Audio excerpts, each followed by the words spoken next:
네, 오늘은 더 지혜로운 삶을 살려면이라는 제목으로 하나님 말씀을 전하겠습니다. 예수님이 이제 평소 비유로 말씀하시기를 좋아하셨습니다. 비유가 뭐죠? 제가 지난번 세일의 특별 새벽 공부 때 말씀을 드렸습니다. 비유가 뭡니까? 헬라어로 기억하시면 좋아요. 파라볼레. 한번 따라합시다. 파라볼레. 파라라는 것은 옆에, 곁에. 그리고 본래는 두다, 놓다. 그러니까 비유라는 거는 옆에 두는 거예요. 곁에 두는 거다. 이게 뭘 말합니까?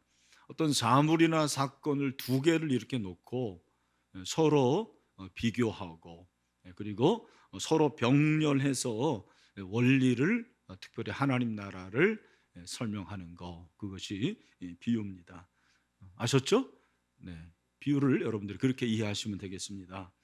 오늘도 이 비유인데 일반적으로 불의한 청지기의 비유 이렇게 얘기를 하는데, 이 비유는 들어보기 어려운, 아마 잘 듣지 못한 비유일 것입니다. 왜냐하면 이해하기가 어려워요. 그래서 여러분들이 잘 들어하셔야 됩니다. 오늘 제가 쉽게 설명을 드리도록 하겠습니다. 1절에 보니까 또한 제자들에게 이르시되 어떤 부자에게 청지기가 있는데 그가 주인의 소유를 낭비한다는 말이 그 주인에게 들린지라. 주인에게, 부자에게 뭐가 있었다고요? 청지기. 청지기가 어떤 사람입니까? 네, 집사예요. 집사. 집사라는 것은 주인의 건물이나 특별히 주인의 재물을 관리하는 사람을 집사라고 그래요. 그 집사가 있었는데 어떤 소문이 들렸냐면 주인의 소유를 낭비한다라는 소문이 들린 거예요.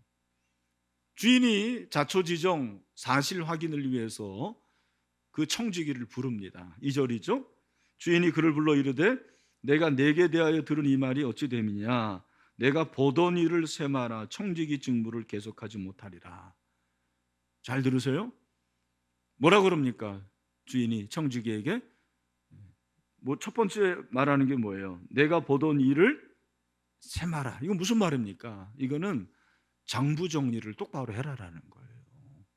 너 지금 네 마음대로 그렇게 장부 정리하지 않았냐? 장부를 쓰지 않았느냐? 장부 정리를 똑바로 해라. 만약에 제대로 해놓지 않으면 내가 너를 해고시킬 것이다. 그게 지금 해고의 위험에 있는 거예요. 이 위험 가운데서 청지기가 생각한 게 뭐냐면, 야, 내가 지금 만약에 해고를 당하면 소위 말해서 잘리면 어떡하냐. 위기잖아요. 내가 내 자녀를 어떻게 먹여 살리지? 그렇다고 내가 뭐 기술이 있는 것도 아니고 힘이 있어서 땅 파는 것도 아니고 빌어먹자니 그것도 안 될 일이고 해서 4절에 보니까 내가 할 일을 알았도다 해서 그가 어떻게 합니까? 5절부터 보면은 빚진 자를 다 일일이 부르는 거예요. 불러가지고 당신 우리 주인에게 빚을 얼마 줬어? 1억 줬습니다. 그래? 그러면은 여기 증서에 5천만 원 내가 감해 줄 테니까 5천만 원을 적으시고 5천만 원만 갚으시오. 깜짝 놀라는 거죠, 이게. 당신 얼마 빚졌어? 2억 빚졌습니다. 그러면은 80% 1억 5천만 내고 1억 5천만 갚으시오. 이런 식으로 쉽게 말해서 빚잔치를 한 거예요. 빚을 다 탕감을 해준 거죠. 이 일이 있은 후에 주인이 얘기하는 거죠. 그게 이제 8절 말씀, 오늘 본문의 이제 핵심 구절인데 8절 말씀을 우리 다 같이, 우리 여기 있는 분들도 또 온라인 예비분들도 함께 주목해서 읽읍시다. 시작. 주인이 이 옳지 않은 청지기가 이를 지혜 있게 하였으므로 칭찬하였으니 이 세대의 아들들이 자기 시대에 있어서는 빛의 아들들보다 더 지혜로움이니라. 아멘. 그러니까 주인이 청지기를 어떻게 합니까? 칭찬을 해요. 근데 칭찬하는데 주인의 관심이 어디에 있었냐면, 오늘 본문을 잘 보면 8절에 보니까 지혜. 청지기가 일을 어떻게 했습니까? 지혜 있게. 그리고 너희들도 지혜가 있으라 라고 예수님께서 말씀하시면서 이 비유를 가르쳐 주신 거예요. 그러니까 저는 결론적으로 하면 이 비유는 불의한 청지기의 비유라기보다는 청지기의 지혜, 이런 제목이 더 옳지 않나 생각합니다. 그렇다면 왜 주인이 이 청지기를 칭찬을 했을까? 그리고 왜 이 세대의 아들들이 빛의 아들들보다 더 지혜롭다고 했을까? 우리가 더 지혜롭게 살려면 어떻게 해야 될까? 더 지혜로운 삶을 살려면 어떻게 해야 되나 하는 것에 대한 말씀을 같이 한번 살펴보도록 하겠습니다. 우리가 더 지혜로운 삶을 살려면 어떻게 해야 되느냐? 첫 번째는 모든 것이 주님의 소유임을 알아야 합니다. 우리가 더 지혜로운 삶을 살려면 모든 것이 주님의 소유임을 알아야 합니다. 한번 따라합시다. 모든 것이 주인의 소유임을 알아야 합니다. 여러분, 지금 이 청지기는 해고될 위험에 처해 있는데 위기죠. 이때 이 사람이 뭘 하나를 알게 돼요. 그게 뭡니까? 4절 말씀이죠. 4절을 보니까 내가 할 일을 알았도다. 할 일을 알았도다. 여기서 알았다라는 이 단어는 시제가 부정과거형이에요. 이 부정과거형은 계속 알은 게 아니고 순간적으로 안 거예요. 아, 그렇구나. 경험으로 안 것이 아니고 순간적으로 깨달았어요. 내가 할 일을 알았도다. 그러니까 이 사람은 자기가 할 일을 알았을 뿐만 아니라 이 사람은 자기가 무엇을 잘못했는지를 알게 된 거예요. 뭘 잘못했다는 것을 알았습니까? 내가 지금까지 돈을 허비했는데 이 돈이 주인의 돈이었구나. 내 돈이 아니었구나. 이 사실을 깨달았어요. 1절에 보니까 그가 주인의 소유를 낭비한다고 그랬는데 이 낭비한다라는 단어가 이 마구뿌리다라는 거예요. 그죠? 자기가 자기 돈인 줄 알고 그냥 자기 마음대로 한 것을 말합니다. 주인의 돈이 자기의 돈으로 생각하고 마음대로 썼는데 이 돈이 주인의 돈이었구나. 주인의 돈이라는 것을 깨달았어요. 주인이 청지기를 칭찬한 것은 이 사람이 잘못 알고 있었는데 바로 알았기 때문에 그것이 지혜라는 것을 칭찬한 것이죠. 여러분, 지혜가 뭡니까? 지혜라는 것은 내 것과 내 것이 아닌 것을 아는 것이 지혜예요. 다시 한번 말씀드립니다. 지혜라는 게 뭐냐? 내 것과 내 것이 아닌 것을 아는 것이 지혜입니다. 우리가 어렸을 때는 철이 없어가지고요, 내 것과 남의 것을 구분을 못해요. 그래서 친구가 가지고 있는 장난감이 좋아 보이는데 내가 갖고 싶잖아요. 그 가지려고 그래요. 안 되잖아요. 그럼 어떡하죠? 응아 하고 웁니다. 그렇죠? 그게 바로 어린아이입니다. 신앙도 마찬가지입니다. 신앙이 초보일 때는 내 것과 하나님의 것을 잘 구분을 못해요. 다 내 것이라고 생각하는 거예요. 내 것도 내 것고 하나님의 것도 내 것이고, 안 준다고 매일 불평하고 원망하는 거죠. 그러다가 신앙이 성종하고 철이 들면 어떻게 됩니까? 내가 가지고 있는 것이 다 하나님의 것이구나. 내 소유가 다 하나님으로부터 왔구나. 이 사실을 깨닫게 되는 거죠. 하나님이 주인이구나. 이 세상에서 가장 큰 지혜가 뭐냐? 이 모든 것이 하나님의 것이다. 하나님이 주인이라는 것을 깨닫는 거예요. 여러분도 마찬가지입니다. 여러분이 지금 가지고 있고 소유하는 것들 다 여러분의 것입니까? 아니에요. 하나님의 것입니다. 건강, 내가 지금 건강하잖아요. 하나님이 그냥 가져가시면 금방 잃어버려요. 건강 내 거 아닙니다. 여러분의 자녀, 여러분의 겁니까? 아니죠. 여러분의 자녀는 여러분의 것이 아닙니다. 하나님의 것이에요. 맡긴 거죠. 최근에 제가 그 탤런트 신혜라 씨가 간증한 영상을 좀 유튜브로 시청을 했는데, 여러분이 아시는 대로 아들 낳고 딸 둘을 입양을 했어요. 그 딸들이 장성해서 지금 청소년이 됐는데 그 남편이 차인표 씨 아닙니까? 딸 바보예요. 어렸을 때는 계속 안기고 뭐 뽀뽀하고 그랬는데 청소년기가 되니까 밀어내는 거예요. 아빠를 들어오지 말라고 하고 방에 놀아주지도 않고. 그래서 차인표 씨가 매일 운다고 그래요, 진짜. 예. 우리 딸바보들 아시죠? 섭섭한 거예요. 그 과정에서 신혜라 씨가 뭘 깨달았냐면, 야, 우리 자녀들이 내게 아니었구나. 이 사실을 깨닫게 된 거예요.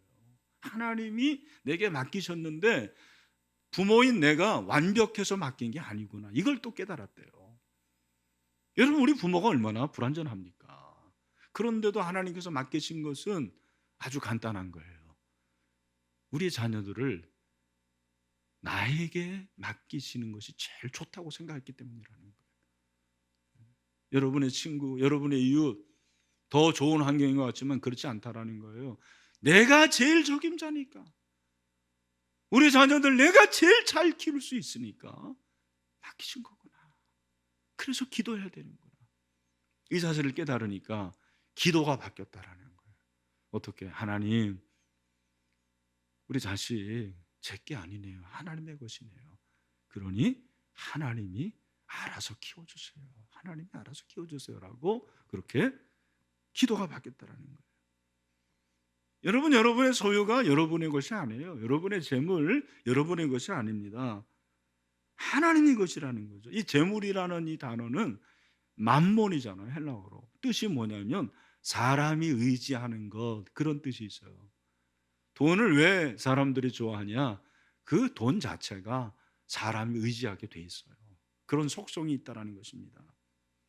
재물은 하나님이 우리에게 주신 거예요. 그걸 의지하면 안 돼요. 주신 하나님을 의지해야 되는 거고, 재물의 주인이신 하나님을 바라볼 수 있어야 됩니다. 저희 막내 아들 재원이가 제대를 했습니다. 목사님 벌써 제대했어요. 그렇게 하면 섭섭해요, 여러분. 그렇게 하지 마시고. 예?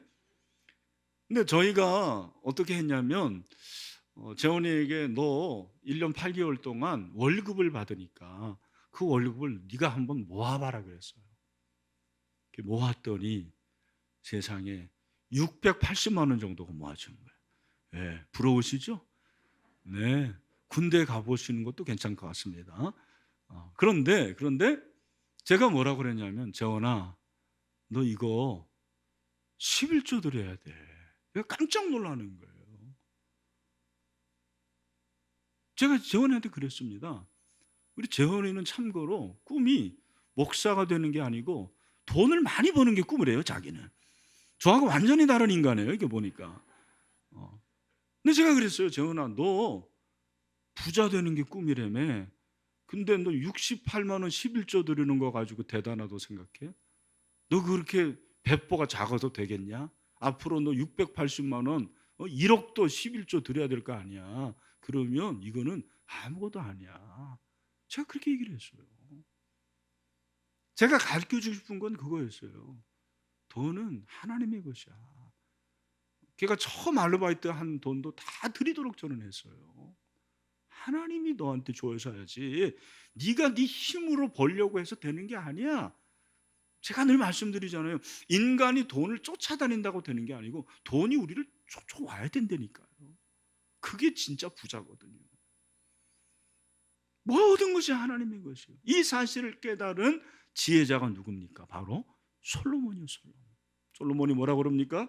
전도서 2장 24절에서 아주 중요한 말씀을 하고 있어요. 그게 뭡니까? 다 같이 읽읍시다. 시작. 사람이 먹고 마시며 수고하는 것보다 그의 마음을 더 기쁘게 하는 것은 없나니 내가 이것도 본즉 하나님의 손에서 나오는 것이라도. 아멘. 여러분, 뭐라 그럽니까? 내가 먹고 마시는 것이 다 하나님의 손에서 나오는구나. 내 일상이 하나님의 손에서 나온다. 하나님이 주인이구나. 코로나19를 통해서 우리가 이 사실을 깨닫죠. 일상이 하나님이 주신 선물이에요. 생명이 하나님에서 나오는 줄로 믿습니다. 생명의 주인이 하나님이십니다. 제가 최근에 정말 가슴 아픈 소식, 그 얘기를 들었어요. 우리나라 지금 자살 인류율 1위입니다. OECD 국가 중에서. 근데 발표하지 않는 것 중에 있는데, 그게 뭐냐면 20대들이 지금 자살을 얼마나 많이 하는지 매일 40명 정도씩 한다는 거예요. 네. 40명. 한 달이면은 1200명. 1년이면은 15,000명 정도의 그 젊은이들. 우리 장로님 기도하셨잖아요. 배달하면서 참 얼마나 힘들게 삽니까? 그러는데 소망이 없다라는 거예요. 소망이 없어요. 그들의 신이 재물이 되고 있어요. 돈이 신이 되고 있어요. 가르쳐 주십시오. 재물도 하나님의 것이고 생명도 하나님의 것이다. 하나님이 주인이시다. 그러면 자살하지 않는 거예요. 왜 그들이 자살합니까? 내 인생은 내 거라는 거예요. 생명은 내 마음대로 해야 된다. 제가 간혹 말씀드리잖아요. 우리 예수 믿는 사람들이 절대 불러서는 안 되는 노래, 내 인생은 나의 것. 그 노래 불러서는 안 돼요. 내 인생은 누구 겁니까? 하나님의 것이에요. 우리 사랑하는 시내의 모든 성도 여러분, 오늘 이 현장에서 온라인 예배드리는 우리 모두가 모든 것의 주인이 하나님이시다, 그렇게 고백할 수 있는 지혜가 있게 되기를 주님의 이름으로 축원합니다. 또 한 가지 우리가 더 지혜롭게 살려면 어떻게 되느냐? 같이 합시다. 영원한 미래에 투자해야 됩니다. 어떻게 된다고요? 영원한 미래에 투자를 해야 돼요. 오늘 본문이 두 번으로 나뉘는데 1절에서 7절은 비유고 8절 9절은 예수님의 해석이에요. 저는 그렇게 생각을 해요. 근데 여러분 8절에 보니까 한번 8절 말씀을 보십시오. 한번 같이 한번 읽어봅시다. 8절 다시 한번 시작. 주인이 이 옳지 않은 청지기가 이를 지혜 있게 하였으므로 칭찬하였으니 이 세대의 아들들이 자기 시대에 있어서는 빛의 아들들보다 더 지혜로움이니라. 아멘. 여러분 이제 오늘 본문에서 우리가 헷갈리면 안 되는 게 있는데 뭐냐면 우리가 본문을 보는 초점을 흐리게 하는 단어가 옳지 않은 불의하네요. 여러분들이 본문을 볼 때 이 청지기가 한 일이 옳은가 그른가 그게 초점이 아니라니까요. 그게 아니고 도덕적이냐 도덕적이지 않느냐라는 것이 아니고 지혜가 뭐냐라는 거예요. 그 지혜가 조금 아까 말씀드린 대로 이 청지기가 내가 지금까지 내 마음대로 했던 돈이 주인의 돈이었네, 그렇게 생각을 한 거고요. 그리고 왜 칭찬을 했냐면 이게 중요한 거예요. 왜 칭찬을 했느냐? 이 청지기는요 지금 위기예요. 어떤 위기입니까? 해고당할 위기예요. 가장 큰 위기라고 볼 수가 있는 것이죠. 그러면 이 위기 가운데서 이 청지기가 어떤 결정을 하냐면 내 돈이 아닌데 주인의 돈인데 이 주인의 돈을 가지고 좋은 일을 한번 해보자고 결정을 한 거예요. 여러분 아셨죠? 네. 좋은 일을 한번 해보자. 그럼 좋은 일을 하는 게 뭐냐? 자기가 보니까 자기 주인은 부자인데 빚진 사람들은 너무너무 가난하게 사는 거예요. 그래서 그 주인의 돈을 가지고 그 빚진 사람의 빚을 좀 탕감해 줬어요. 쉽게 말하면 가난한 자의 편에 서본 거예요. 제3자의 유익을 위해서 이 돈을 사용을 했어요. 호의를 베풀었습니다. 이 부분에서 중요한 게 뭐냐면 당시의 배경을 이해하는 거예요. 롤란드라는 학자가 좋은 주석을 했어요. 어떤 걸 가르쳐 주냐면 고대 사회에서는 상호윤리라는 게 있다라는 거예요. 상호윤리가 뭐냐? 내가 상대방에게 호의를 베풀잖아요. 애라는 사람에게. 그러면 그 사람도 반드시 나에게 호의를 베풀어야 된다는 거예요. 그게 상호윤리예요.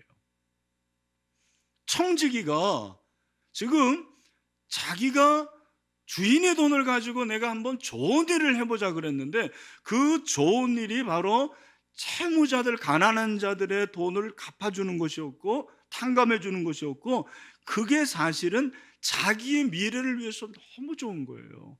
오늘 본문에 보면 우리가 그냥 소홀히 하기 쉬운 그런 표현이 있는데 4절 하반절에 보니까 나를 자기 집으로 영접하리라고 그랬고, 구절에서도 그들이 너희를 영주할 처소로 영접하리라고 그랬습니다. 이게 바로 상호윤리라는 거예요. 아, 그렇구나. 이 청지기는요, 제3자의 유익을 위해서 한번 그 돈을 써본 거예요. 그런데 이것이 어떻게 되냐면 자기를 위해서도 좋은 거예요. 자기가 해고되면 나를 영접해주고 나에게 호의를 베풀 그 사람이 생기게 되는 거죠. 그게 바로 자기의 미래를 준비하는 거예요. 미래를 준비하게 됐어요. 자신에게 호의를 베푼 청지기에게 적절하게 보답할 의무를 지니게 한 그 일을 한 거예요. 우리 주님께서 그걸 보고 칭찬하신 거예요. 야, 지혜롭다. 이 청지기가 위기 가운데서 자신의 미래를 준비하는 지혜를 발휘했구나. 그러면서 8절 말씀에서 하반절에서 뭐라고 그랬습니까? 이 세대의 아들들이 자기 시대에 있어서는 빛의 아들보다 더 지혜롭다고 그랬습니다. 잘 보시면 여기 대조가 이 세대의 아들들과 그리고 빛의 아들들이죠. 이 세대의 아들들은 누구를 가리겠습니까? 당연히 세상 사람들이죠. 빛의 아들들은 누구를 말하겠습니까? 그리스도인들을 말하는 거예요. 그런데 예수님께서 이 세대의 아들들이 지혜롭다라는 것은 세상 사람들이 위기를 극복하는 능력이 굉장하다라는 거예요. 특별히 돈을 가지고 얼마나 위기를 극복하는지 모른다라는 거예요. 정말 여러분, 세상 사람들이 재테크를 얼마나 잘합니까? 세상 사람들이 얼마나 투기를 잘하는지 몰라요. 제가 보니까 요즘에 우리 대한민국 사람들이 입만 열면 얘기하는 세 가지 주제가 있는 거예요. 첫 번째는 뭐냐면 뭐죠? 부동산. 아까 어떻게 어린 아이들 영상에도 부동산이 나오죠? 그 다음에 두 번째는 뭐예요? 주식. 세 번째는 뭡니까? 연금이에요. 근데 이 세 가지의 공통점이 뭐냐면 돈입니다. 다 돈이에요. 저는 이제 그런 생각을 해요. 우리 대한민국 국민이 제일 좋아하는 색깔이 무슨 색깔일 것 같아요? 무슨 색깔 제일 좋아할까요? 백이민족이니까 하얀 색깔? 천만에. 노란 색깔 제일 좋아할 것 같아요. 왜? 돈 색깔이라서. 예? 제가 오늘 노란색 이렇게 넥타이 했는데 여러분 돌아버리라고 그런 게 아닙니다. 예. 노란 색깔 돈을 제일 좋아하는 거예요. 근데 세상 사람들은요, 위기 가운데서도 기가 막히게 재테크를 합니다. 자기 미래를 준비합니다. 그런데 오늘 예수님께서 말씀하시는 것은 뭐냐면, 오늘 8절을 잘 보면 예수님의 관심이 어디에 있냐면 이 세상 사람들은 이 시대에만 관심이 있다는 것이대. 8절을 다시 보면 뭐라고 했습니까? 예수님께서 이 시대의 아들들이 자기 시대에 있어서, 이 자기 시대가 우리말 성경에는 자기 시대라고 그랬는데 원어에는 이 시대는 뭡니까? 이 세상에서는 더 지혜로운 것 같아요. 그러나 빛의 아들들은 이 세상이 아니고 뭐예요? 저 세상을 준비하는 자들이에요. 예수님께서 이 말씀만 하시는 것이 무엇입니까? 우리가 그들보다 더 지혜로워야 된다는 거예요. 이 세상 사람들은 그냥 이 세상 끝나는 것, 여기에만 관심을 가집니다. 그러나 그리스도인들, 빛의 아들들은 저 세상이 뭐예요? 영원한 천국이죠. 천국에 소망을 두고 천국에 투자해야 된다는 거예요. 우리가 그들보다 더 지혜로울 수 있는 것이 뭐냐? 우리는 그들처럼 재테크도 못하고 부동산 투기도 못하는 자들이에요. 그러나 우리는 하늘나라에 재물을 쌓는 지혜로운 자들이 되어야 될 것을 말씀하시는 거죠. 주님이 말씀하신 메시지가 바로 이거예요. 마태복음 6장 20절에서 그래서 뭐라고 말씀하십니까? 우리 같이 한번 크게 읽읍시다. 시작. 오직 너희를 위하여 보물을 하늘에 쌓아두라. 거기는 좀이나 동록이 해하지 못하며 도둑이 구멍을 뚫지도 못하고 도둑질도 못하느니라. 아멘. 여러분, 하나님 나라에 투자할 수 있는 지혜가 있게 되기를 바랍니다. 그것이 오늘 본문의 메시지예요. 그것을 강화시키면서 9절에서 뭐라고 그럽니까? 내가 너에게 말하노니 불의의 재물로 친구를 사귀라고 그랬어요. 굉장히 어려운 말씀이에요. 근데 여러분 이거를 어려운 게 아니더라고요. 제가 이번에 설교를 준비하면서 간단한 거예요. 여기서 불의의 제물이라고 그러는데 이 불의의 제물이 문맥을 우리가 항상 봐야 되는데 이 불의의 제물이 사실은 이 세대의 제물이에요. 그렇잖아요. 8절에서 그랬잖아요. 그러니까 불의라는 것은 옳지 않다라는 의미가 아니고 여기서 불의의 제물이라는 것은 이 세상의 제물이라는 거예요. 그러니까 돈이죠. 돈을 친구를 사귀는 데 사용해라. 여러분 여기서 친구가 누구냐? 두 가지로 해석할 수가 있어요. 첫 번째, 이 친구는 바로 청지기가 도왔던 것과 같은 그런 가난한 사람들을 말하는 거예요. 가난한 사람들, 우리가 구제해야 될 대상들, 그들을 도와야 된다는 거예요. 여러분 한국교회가 왜 이렇게 사회의 지탄이 됩니까? 이걸 못한 거예요. 돈으로 친구를 사귀어야 되는데 돈으로 뭘 한 거예요? 건물만 올렸어요. 돈으로 기도원을 샀네. 돈으로 묘지를 사네요. 세상에 교회가 뭐하러 묘지를 삽니까? 그렇지 않습니까? 교회가 묘지가 넓고 교회가 묘지가 좋으면 뭘 할 거예요? 다 우리 죽으면 천국 가고 부활할 텐데 뭘 못한 거예요? 재물로 친구를 못 사귀었어요. 가난한 자들을 돕는 데 인생했습니다. 형제교회를 돕는 것에 인생했습니다. 우리가 개척교회 도와야 되고, 사실은 제가 그런 일을 하고 있지만 개척교회 교역자들 최소 생계를 보장해 줄 수 있어야 돼요. 도와줘야 되거든요. 그 일을 하는 것이 지혜라는 것이죠. 그게 바로 친구로, 불의한 제물로 친구를 사귀는 거예요. 또 친구는 무엇입니까? 불의한 제물로 친구를 사귀라는 것은 이 친구가 예수 그리스도를 말하는 거예요. 왜? 예수는 마태복음 25장 40절에서 임금이 대답하여 이르시되 내가 진실로 너희에게 이르노니 너희가 여기 내 형제 중에 지극히 작은 자 하나에게 한 것이 곧 내게 한 것이니라 하시고 그랬거든요. 주님께 드리라는 거예요. 주님께 드리는 것만 남는 거예요. 우리 한번 따라합시다. 주님께 드린 것만 남습니다. 여러분 정말 믿으십니까? 저는 이 말씀을 믿습니다. 제가 우리 교인들을 생각해 보면은 죄송한 생각이 들 때가 참 많아요. 특별히 20년 동안 저와 함께한 우리 장로님들과 우리 교인들은 지금까지 이미 작정을 3번을 했습니다. 작정 헌금을. 이 예배당 증축, 비전센터 건축, 또 우리 예영지와 그리고 분리개척하면서 이번에 또 작정을 하는 거예요. 인간적으로 정말입니다. 저 죄송해요. 진짜입니다. 죄송하게 생각해요. 근데 여러분, 우리가 내가 가지고 있는 이 재물을 하나님께 그렇게 드렸는데 그거 여러분 가지고 있었으면 엄청나게 부자 되셨겠죠? 그렇지 않습니다. 11조 여러분이 그거 한 200만 원, 300만 원 1년에 그거 여러분 안 드리고 여러분 쓰면 부자 되셨죠? 다? 그렇지 않더라고요. 200만 원이 사실은 큰 돈이긴 해요. 저희 어머니에게 말씀드렸더니 이 목사 200만 원 큰 돈이야 그렇게 말씀하시더라고요. 맞습니다.